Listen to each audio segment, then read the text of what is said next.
El 13 de enero del año 2006, el Grupo Halcón, la División de Operaciones Especiales de la Policía de Argentina, sería testigo de uno de los eventos más surreales que muchos de los presentes verían en toda su carrera. Mientras la policía, la prensa y todo el país presenciaban mediante la televisión cómo un banco de un barrio rico estaba siendo el escenario de una toma de rehenes, unas pizzas calientes eran enviadas a la puerta del banco a petición de los delincuentes. Horas antes, estos 5 delincuentes entraron a robar el Banco Río de Acasuso, en Buenos Aires, Argentina, con armas y granadas falsas, solo que esto no lo sabía la policía. Las fuerzas de seguridad rodearon el lugar sin permitir la salida de nadie, debatiéndose entre entrar por la fuerza o esperar una rendición. Al ingresar, descubrieron que los ladrones ya no estaban allí, solo quedaban los rehenes. Al inspeccionar la bóveda, hallaron la mayoría de las cajas vacías y una nota del líder que decía: en barrio de ricachones, sin armas ni rencores, es solo plata, no amores. Y mientras, los perpetradores bebían y celebraban desde muchas horas antes y en la comodidad de sus casas veían por la televisión todo el show del cual ellos eran los protagonistas. Pero ¿cómo todo esto fue posible? Que depositó dólares recibirá dólares. La crisis del Corralito en Argentina en el año 2001, aquella que dejó a miles sin acceso a sus ahorros, llevó a muchos a ver el robo de un banco como un acto de justicia al estilo de Robin Hood. Esta idea fue la base del plan, ideada por Fernando Araujo, el protagonista de nuestra historia, un hombre de perfil bajo y de vida acomodada en San Isidro. Artista plástico, amante de la música clásica y el rock, su apariencia y entorno no hacían sospechar que llevase una doble vida. Desde adolescente, Araujo había participado en robos, manteniendo su vida delictiva oculta incluso para su familia.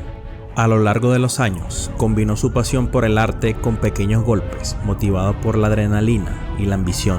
Aunque pasó un tiempo sin delinquir, siempre supo que quería ejecutar un robo inolvidable, casi como una obra artística. Su psicólogo fue el primero en conocer su intención de asaltar un banco. Araujo veía estas instituciones como símbolos de poder y buscaba vulnerarlas, no perjudicar a los clientes. Para él, el robo no era solo por dinero, sino una forma de enfrentarse al sistema con ingenio y estilo.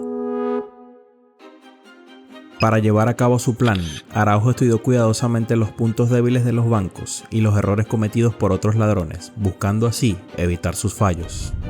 En Argentina ocurrió un hecho emblemático, la masacre de Ramallo, ocurrida el 17 de septiembre del año 1999, donde un robo terminó en una tragedia, con la policía disparando contra los rehenes. Este hecho dejaba claro para Fernando Araujo que en caso de haber rehenes en su plan, las autoridades probablemente no tomarían acciones letales. Araujo también se dedicó a estudiar el comunicado A3950, que regulaba las medidas de seguridad en los bancos argentinos.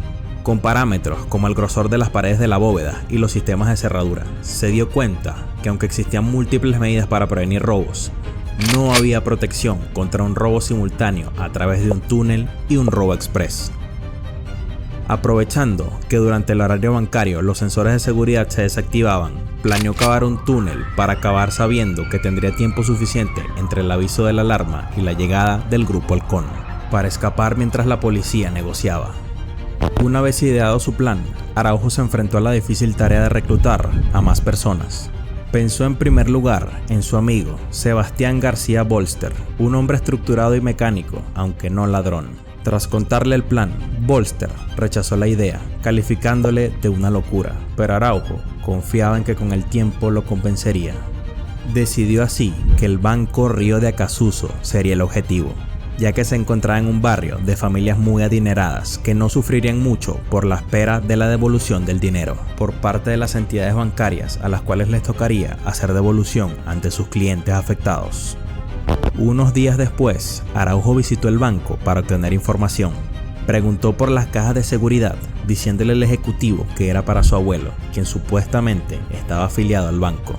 Aunque le dijeron que todas las cajas estaban ocupadas, Araujo obtuvo información valiosa sobre su ubicación en el sótano, lo que resultó crucial para su plan.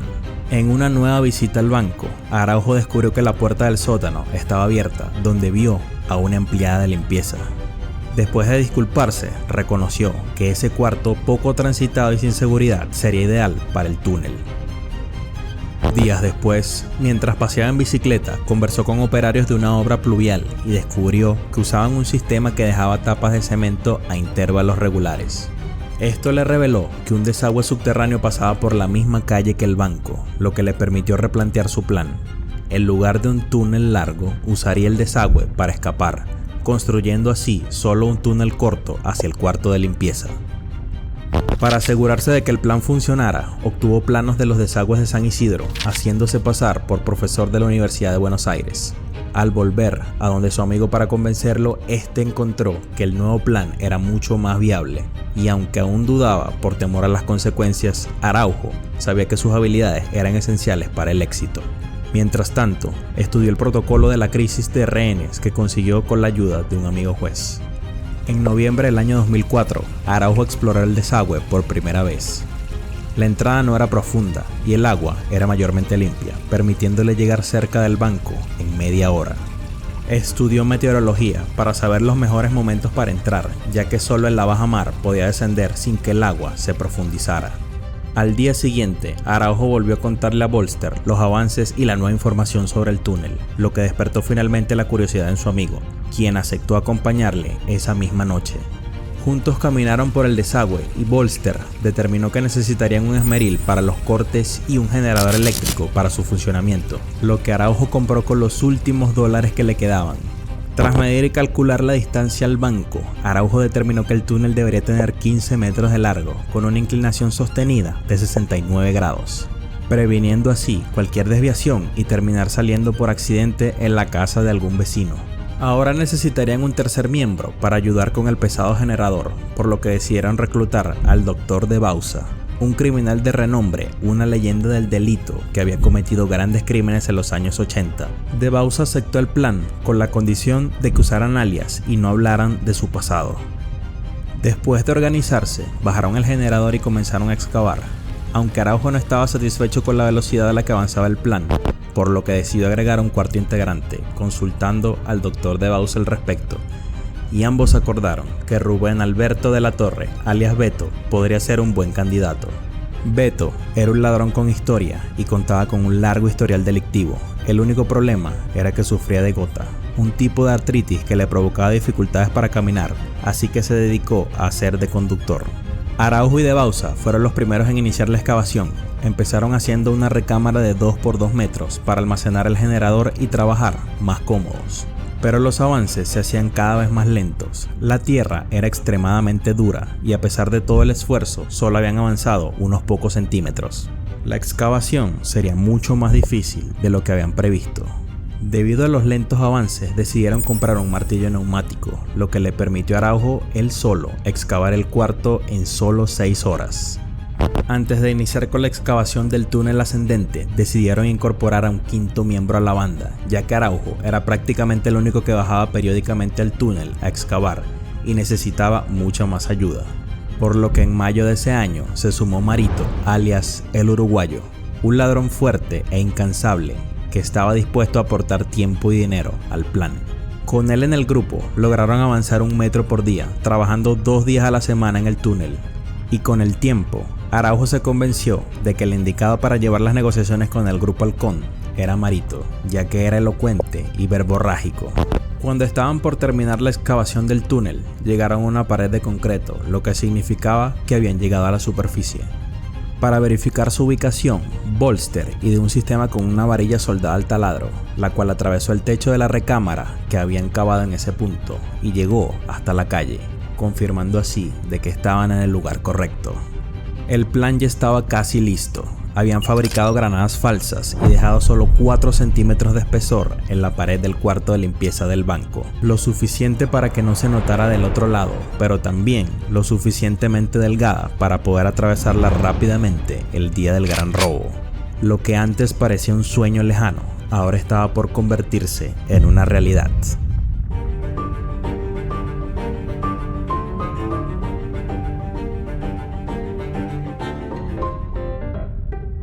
El taller de Araujo funcionaba como base de operaciones de la banda. 3 meses antes del golpe, allí definirían cómo abrir las cajas de seguridad y cómo escapar.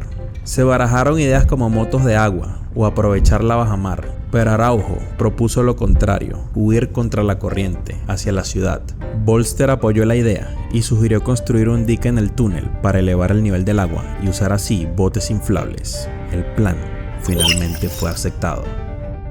Para abrir las cajas sin dejar rastro, Araujo descartó un soplete por lo lento y ruidoso que sería. Alquiló una caja de seguridad en otra sucursal y consiguió que se la vendiesen.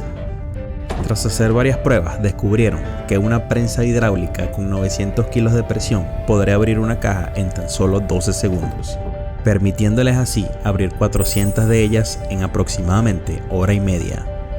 El siguiente paso era definir por dónde escaparían. Araujo recorrió varias cuadras hasta que en la calle Tres Sargentos descubrió un túnel más estrecho conectado al principal. A través de este podían llegar a una tapa de alcantarilla ubicada a unos 400 metros, ideal para su salida.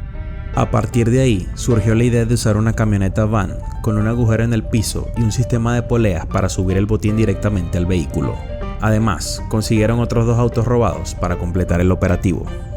Días más tarde empezó la modificación de la van, la cual se hizo en el garaje de Beto, donde descubrieron que su esposa, Alicia Di Tulio, sabía todo el plan. Esto generó preocupación entre los miembros, ya que habían pactado mantener el secreto absoluto. Sin embargo, Beto aseguró que podían confiar en ella. Con la van lista, comenzaron a construir una represa de madera para formar el dique dentro del túnel. Días después, bajaron los botes inflables y los motores fuera de borda para hacer una prueba. Navegaron hasta las 10 cuadras del túnel sin inconvenientes hasta llegar al punto de escape.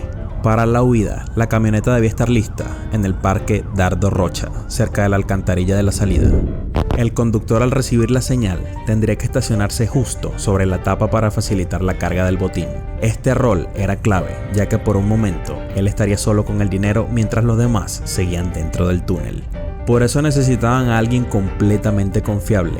De Bauza propuso así a un viejo amigo recién salido de prisión, Julián Sayo Echeverría, alias El Paisa, un experimentado ladrón con pasado intelectual y político. El Paisa aceptó encantado y comenzó a practicar simulacros para el gran día. Por su parte, Marito también debía perfeccionar su papel, ya que él sería el negociador ante la policía. Se metió de lleno en el personaje, tomó clases de teatro, eliminó su acento uruguayo y adoptó el lenguaje típico de las fuerzas de seguridad, con el objetivo de parecer un ex policía.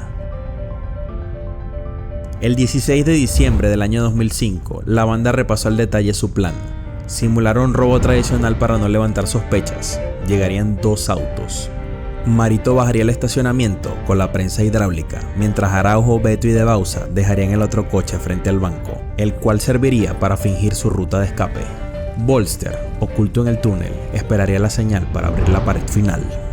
Dentro del banco, Marito y un nuevo integrante uruguayo llamado Luis, elegido por él, se harían cargo del primer piso, mientras que Beto, De Bauza y Araujo controlarían a las personas en la planta baja.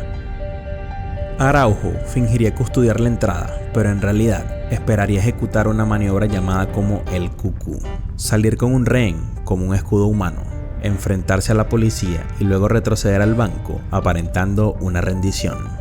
El objetivo sería convencer a la policía de que habían frustrado un intento de fuga, reforzando la idea de que se trataba de un asalto tradicional y no de un golpe aún más complejo. La fecha de ejecución del robo del siglo sería el viernes 13 de enero del 2006 a las 12:30 del mediodía. Pero un único detalle perturbaba a Araujo. Sabía que el mayor riesgo era el factor humano y aunque confiaba en su equipo, era consciente de que el secreto ideal es aquel que solo conoce una persona, y este no era el caso. Además de su psicólogo, su principal preocupación radicaba en la esposa de Beto, pero aún así estaba dispuesto a enfrentar las consecuencias si las cosas salían mal, y confiaba en que la decisión de no usar armas ni dañar a los rehenes mitigaría el castigo social y judicial. Señoras, señores, esto es un asalto. Los quiero todos boca abajo en el piso, vamos. Finalmente, el gran día había llegado, el día del golpe. Los integrantes de la banda se vistieron como si fuesen a una cita formal, con ropa elegante, excepto Beto, que decidió disfrazarse de médico con una bata blanca y una peluca de su esposa, lo que causó las risas entre el grupo. Desde temprano Bolster bajó al desagüe para verificar los botes y se ubicó en la recámara del túnel con las herramientas esperando la señal de Araujo. Al mediodía, el resto del grupo se reunió en un bar donde aplicaron pegamento en sus dedos para eliminar las huellas dactilares. Acto seguido, el paisa se dirigió al parque donde debía esperar mientras los demás se fueron al banco. A la 1:15 p.m, la banda entró al banco liderada por Beto, disfrazado y gritando para intimidar. Marito y Luis subieron por el dinero, mientras Araujo activaba la primera parte del plan Cucú, fingiendo rendirse ante la policía antes de cerrar la puerta principal y seguir con el plan. El guardia del banco se había refugiado en la garita blindada. Araujo y Beto intentaron persuadirlo con amenazas sin éxito. Entonces Marito lo engañó con una falsa rendición, incluso entregándole su arma. El guardia salió y fue liberado, el primero del grupo de rehenes. Con el terreno asegurado, desconectaron las cámaras, bloquearon el portón del estacionamiento y con la ayuda de un empleado del banco accedieron al cuarto de limpieza.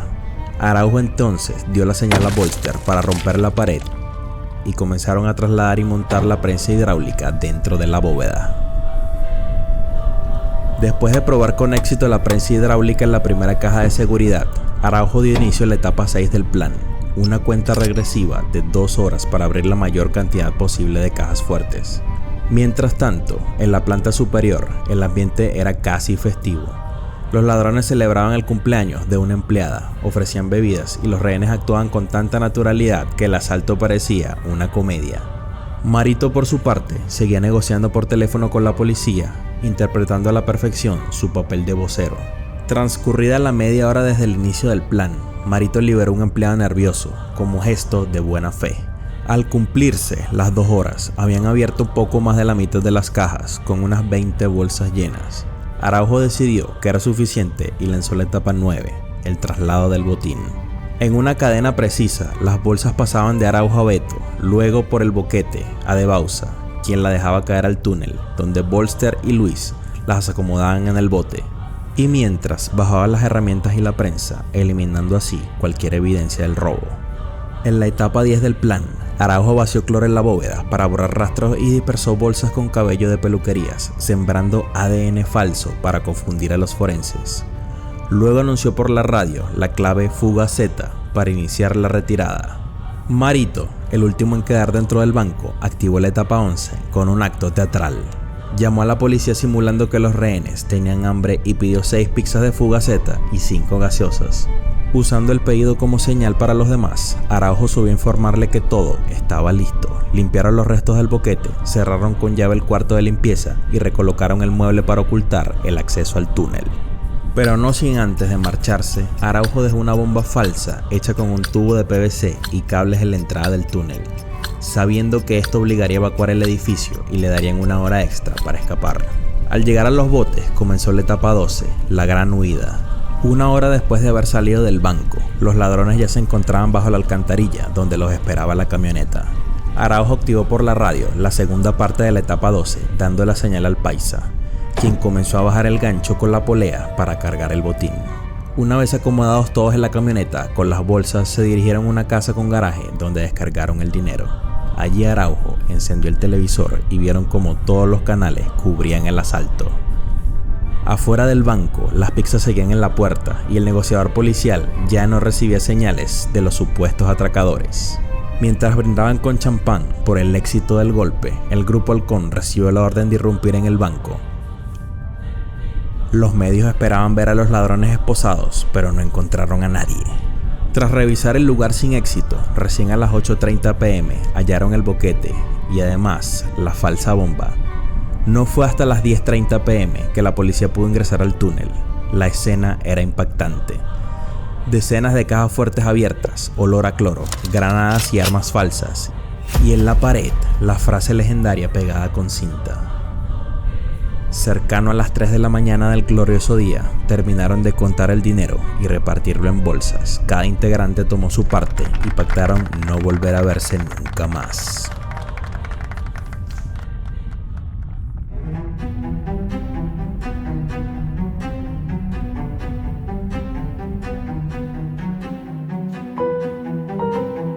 La policía, completamente desorientada tras el golpe, realizó múltiples allanamientos sin éxito.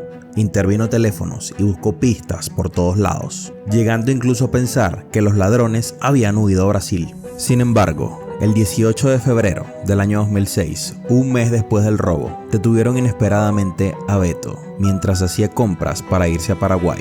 Acompañado de una mujer que no era su esposa, allanaron una propiedad suya donde habían guardado una fortuna en efectivo, euros, pesos y dólares y un montón de kilos de joyas. Beto no había tenido la precaución de distribuir el botín en diferentes lugares, lo que facilitó su captura. Alegó ser un vendedor de celulares, pero no pudo evitar ser incriminado, especialmente luego de que su esposa declarara en su contra, asegurando que el dinero lo había enloquecido. A través de Beto lograron obtener los nombres de otros miembros del grupo y el 23 de febrero cayó otro integrante, Bolster. Apodado por los medios como el ingeniero, aunque fue arrestado e interrogado, se mantuvo en silencio y negó toda participación, argumentando que no tenía antecedentes. El 1 de marzo fue arrestado Marito, apodado como el hombre del traje gris, en el aeropuerto. En ese momento, la policía creía que él era el cerebro del operativo. Días después, el 11 de marzo, capturaron al paisa cuando iba de visita a ver a su hijo en prisión. En contraste, de Bauza, conocido como el hombre invisible, nunca fue identificado ni vinculado con el caso. Lo mismo ocurrió con Luis, el último en sumarse a la banda, cuya identidad permanece desconocida hasta el día de hoy. Finalmente, el 10 de abril detuvieron a Araujo en San Juan, donde llevaba un mes viviendo en una carpa. A pesar de estar escondido, estaba bien informado sobre los avances del caso. Entre sus cosas, la policía encontró una laptop, un GPS, una radio y dibujos de un expediente con toda la información que las autoridades tenían sobre él. Fernando Araujo había estudiado el caso con un abogado y creía que no había pruebas contundentes en su contra. Declaró así que era inocente y que el día del robo estaba en San Juan. Beto y Araujo estuvieron bajo arresto domiciliario mientras esperaban el juicio, durante el cual dieron entrevistas para reforzar su defensa mediática. El juicio comenzó después de 4 años de espera y Alicia Di Tullio mantuvo su acusación, respaldada por los testimonios de clientes afectados del banco, aunque el seguro solo cubría hasta $50,000. Finalmente, el tribunal dictó la sentencia: 15 años para Beto, 14 para Araujo, 10 para el paisa, 9 para Bolster y 14 para Marito. 2 años después, las condenas se redujeron por no haber utilizado armas de fuego y para finales del año 2014 todos habían cumplido o estaban por terminar su condena. El robo al Banco Río de Acasuso se estimó en $19 millones más joyas y se cree que la mayor parte del botín está en Europa. Beto fue el que cumplió con la condena más larga, pasando 8 años en prisión. Al salir, estudió periodismo en la Universidad de La Plata. Comentó que la policía le incautó todo y del robo solo le queda el recuerdo. Marito regresó a su país y abrió una joyería, y se rumorea que cruzó una parte del botín a Uruguay a través del Río de la Plata en una embarcación. Bolster volvió a su vida con su familia y cuando se le pregunta sobre el robo, niega saber algo. Sigue trabajando en su taller, llevando una vida cómoda pero sin lujos. Nunca se supo dónde escondió su parte del botín. Al paisa le correspondió una parte mucho menor del botín, al igual que los otros. Nunca se supo dónde lo ocultó. Fernando Araujo, apodado como Sensei, en prisión por enseñar artes marciales a otros reclusos. Tras su liberación, se mudó a Europa, donde se cree que guarda gran parte de la fortuna en un banco en Suiza. Además, escribió un libro sobre el robo y colaboró en los guiones de una película y una serie basada en los hechos. El robo al Banco Río de Acasuso y sus protagonistas, las decisiones y sus repercusiones, finalmente alcanzan a todos, ya sea dentro de un tribunal, entre las sombras de la cárcel o en la incertidumbre de lo que vendrá.